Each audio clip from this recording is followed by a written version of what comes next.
ഒരു കാട്ടിൽ 20 വയസ്സിൽ കൂടുതൽ പ്രായമുള്ള ഒരു പയ്യൻ ജനിക്കുന്നു.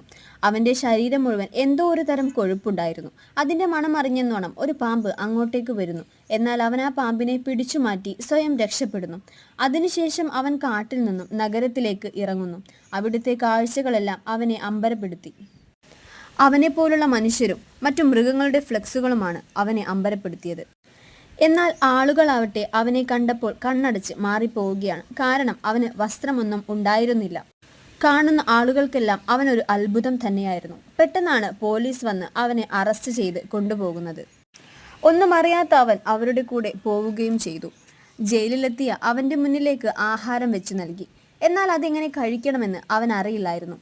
അങ്ങനെ മറ്റുള്ളവർ കഴിക്കുന്നത് കണ്ട് അവൻ ആഹാരം കഴിക്കാൻ പഠിക്കുന്നു. ഇവൻ ആരാണെന്നറിയാൻ പോലീസ് ഒരു ഡോക്ടറെ കൊണ്ടുവരുന്നു. അവനൊരു പേപ്പറിൽ ചിത്രം വരച്ച് അവരെ കാണിക്കുന്നു. അത് കണ്ട് ഡോക്ടർ അമ്പരപ്പെടുന്നു. കാരണം ഫോണിൽ എടുക്കുന്നത് പോലെ ക്ലിയർ ഫോട്ടോ ആയിരുന്നു അത്. അങ്ങനെ കൂടുതൽ അറിയാൻ ഡോക്ടർ അവനെ വീട്ടിലേക്ക് കൊണ്ടുപോകുന്നു. കുറച്ച് ദിവസങ്ങൾ കൊണ്ട് തന്നെ ഡോക്ടറിന്റെ കുടുംബവുമായി അവൻ നല്ലതുപോലെ അടുക്കുന്നു. ഭാഷ പഠിക്കുകയും ചെയ്യുന്നു. ഒരു ദിവസം ഡോക്ടറിന്റെ ഹസ്ബൻഡിന്റെ കമ്പ്യൂട്ടർ കേടുവരുന്നു. അത് ശരിയാക്കാൻ കൊടുത്തപ്പോൾ 5 ദിവസമെങ്കിലും എടുക്കുമെന്ന് പറഞ്ഞു. എന്നാൽ 2 മിനിറ്റ് കൊണ്ട് അവൻ ആ കമ്പ്യൂട്ടർ എല്ലാം സോൾവ് ചെയ്ത് അദ്ദേഹത്തിന് നൽകുന്നു. അങ്ങനെ അവനൊരു സാധാരണ മനുഷ്യനല്ല, അവൻ മറ്റെന്തോ കഴിവുണ്ടെന്ന് ആ ഡോക്ടറും വീട്ടുകാരും മനസ്സിലാക്കുന്നു.